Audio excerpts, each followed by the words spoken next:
ರಾಜ್ಯದಲ್ಲಿ ಸರ್ಕಾರ ಇದೆ ಅಂತ ಒಪ್ತೀರಾ ನೀವು?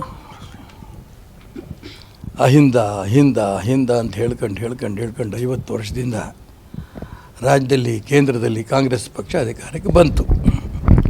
ಅಲ್ಪಸಂಖ್ಯಾತರು ಆ ಇಲಾಖೆಯಲ್ಲೂ ಲೂಟಿ ಆಗ್ತಾಯಿದೆ ಅಂತ ಬಂದಿದೆ ರಿಪೋರ್ಟ್ ಆಗಲೇ.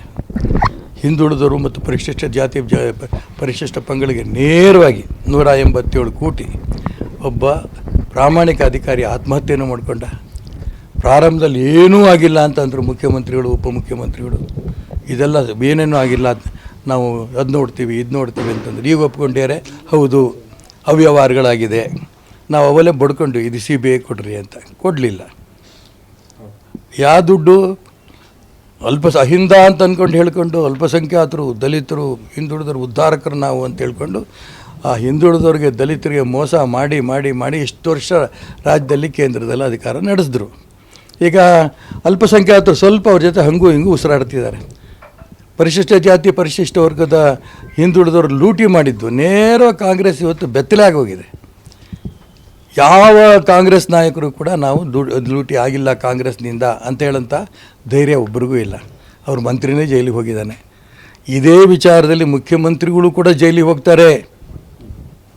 ಆರ್ಥಿಕ ಇಲಾಖೆ ಅವ್ರ ಕೈಲೇ ಇರೋದು. ಎಷ್ಟು ಅಕೌಂಟ್ಗಳು ಬದಲಾವಣೆ ಆಗಿದೆ ಗೊತ್ತೇ ಇಲ್ಲ ಅಂತ ಹೇಳ್ತಾ ಇದ್ದಾರಲ್ಲ. ಇದಕ್ಕಿಂತ ಯಾವ ಪದ ಬಳಸೋಕೆ ಗೊತ್ತಿಲ್ಲ ನನಗೆ. ಅಸಹ್ಯ ರಾಜಕಾರಣ ನನ್ನ ಜೀವನದಲ್ಲಿ ನಾನು ನೋಡಿಲ್ಲ. ಯಾರ್ದ್ರಿ ತಿನ್ನೋದು? ಪರಿಶಿಷ್ಟ ಜಾತಿ ಪರಿಶಿಷ್ಟ ವರ್ಗದವ್ರದ್ದು ದುಡ್ಡು ತಿಂದು ಆ ಆತ್ಮಹತ್ಯೆ ಮಾಡ್ಕೊಂಡಿರೋನ ಬಗ್ಗೆನೂ ಕೂಡ ಒಂದು ಗಲಾಟೆ ಮಾಡಿ ಅವ್ರಿಗೇನೋ ಒಂದು 25 ಲಕ್ಷ ಇವಾಗ ಘೋಷಣೆ ಮಾಡಿದ್ದಾರೆ. 187 ಕೋಟಿ ಇವ್ರು ತಿಂದರು. ಆತ್ಮಹತ್ಯೆ ಮಾಡಿಕೊಂಡಂಥ ವ್ಯಕ್ತಿ ಮನೆಗೆ ಒಂದು 25 ಲಕ್ಷ ಕೊಡೋಕ್ಕೆ ಪಾಪ ಹಿಂದೆ ಮುಂದೆ ನೋಡ್ತೀರ. ಎಲ್ಲಿ ಹೋದರೂ ಕೂಡ ಯಾಕಾರಣ ತೆಲಂಗಾಣ ಚುನಾವಣೆ ದುಡ್ಡು ಇದೆ ಅಂತಂತಾರೆ. 130 140 ಬ್ಯಾಂಕ್ ಅಕೌಂಟ್ಗೆ ಟ್ರಾನ್ಸಾಕ್ಷನ್ ಆಗಿದೆ ಅಂತ ಹೇಳ್ತಾರೆ. ಎಲ್ಲೆಲ್ಲಿ ಹೋಯ್ತು, ಎಲ್ಲೆಲ್ಲಿ ಬಂತು? ಅಪ್ಪ CBI ತನಿಖೆ ಕೊಡಿ ಅಂದರೆ ಅದು ಕೊಡಲ್ಲ ಅಂತಾರೆ. ನಮ್ಮ ಪೊಲೀಸ್ನವರೇ ಅದನ್ನು ಹಿಡಿಯೋಕ್ಕೆ ತಯಾರಿದ್ದಾರೆ. ಯಾವಾಗ ಆ ಬ್ಯಾಂಕ್ನವರೇ ನೇರವಾಗಿ CBI ಪತ್ರ ಬಂದ ಮೇಲೆ ಇವತ್ತು CBI ಎಂಟ್ರಾಗಿದೆ.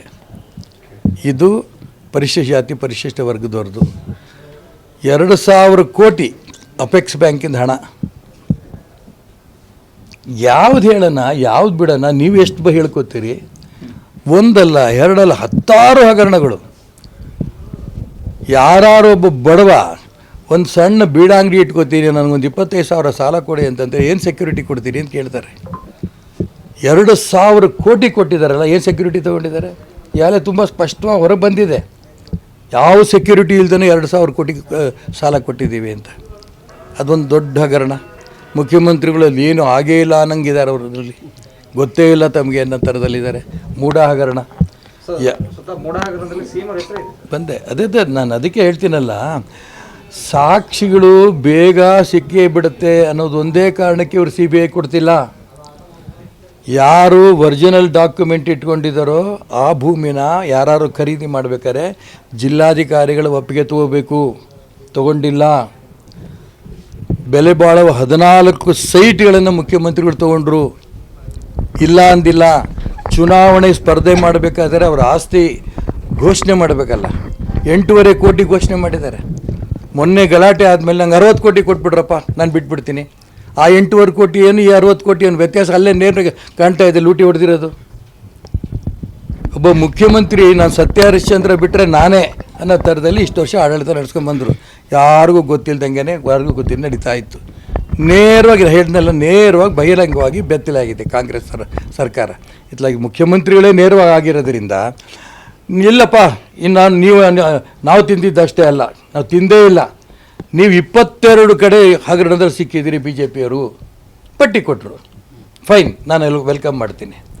ಈ 22 ಕೊಟ್ಟಿದ್ದೀರಲ್ಲ, ಯಡಿಯೂರಪ್ಪನವರು ಲೂಟಿ ಹೊಡೆದಿದ್ದಾರೆ ಅವರು ಮುಖ್ಯಮಂತ್ರಿ ಆದಾಗ, ಬಸವರಾಜ ಬೊಮ್ಮಾಯಿ ಲೂಟಿ ಹೊಡೆದಿದ್ದಾರೆ ಮುಖ್ಯಮಂತ್ರಿ ಆದಾಗ, ರೈಟ್. ಆ 22 ಇವ್ರ ಹಗರಣಗಳು 2 CBI ಕೊಟ್ಬಿಡಿ. ನಾನು ಯಾರ ಪರವಾಗೂ ಹೇಳಕ್ಕೆ ಹೋಗ್ತಿಲ್ಲ. CBIನವರು ಯಾರು ಕಳ್ಳರು ಅನ್ನೋದನ್ನು ತುಂಬ ಸ್ಪಷ್ಟವಾಗಿ ಹೊರಗಿಡಿತಾರೆ. ಅವರು ಲೂಟಿ ಮಾಡಿದರೆ ಅವರು ಜೈಲಿಗೆ ಹೋಗ್ತಾರೆ, ಇವರು ಲೂಟಿ ಮಾಡಿದರೆ ಇವರು ಜೈಲಿಗೆ ಹೋಗ್ತಾರೆ. ತುಂಬ ಸ್ಪಷ್ಟವಾಗಿ ಹೇಳ್ತೀನಿ, ಜೈಲಿಗೆ ಹೋಗೋದ್ರಲ್ಲಿ ನಾಯಕತ್ವ ತಗೊಳ್ಳೋದು ಸಿದ್ದರಾಮಯ್ಯ ಮೊದಲನೇ ಸ್ಥಿತಿಯಲ್ಲಿ ತಗೋತಾರೆ, ಇದರ ಯಾವ ಅನುಮಾನನೂ ಇಲ್ಲ. ಹಾಂ, ಯಾರು ಹೇಳಿ ತಿಕ್ಕಾಟ ಅಂತ?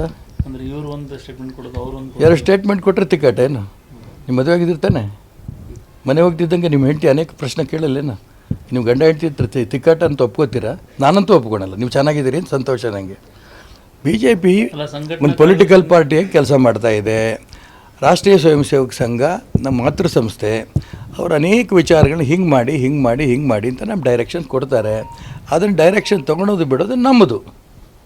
ಆ ದಿಕ್ಕಲ್ಲಿ ಏನಾದ್ರು ವ್ಯತ್ಯಾಸಗಳಾಗಿದ್ದರೆ ಕೂತು ಚರ್ಚೆ ಮಾಡಿ ತೀರ್ಮಾನ ಮಾಡ್ತೀವಿ.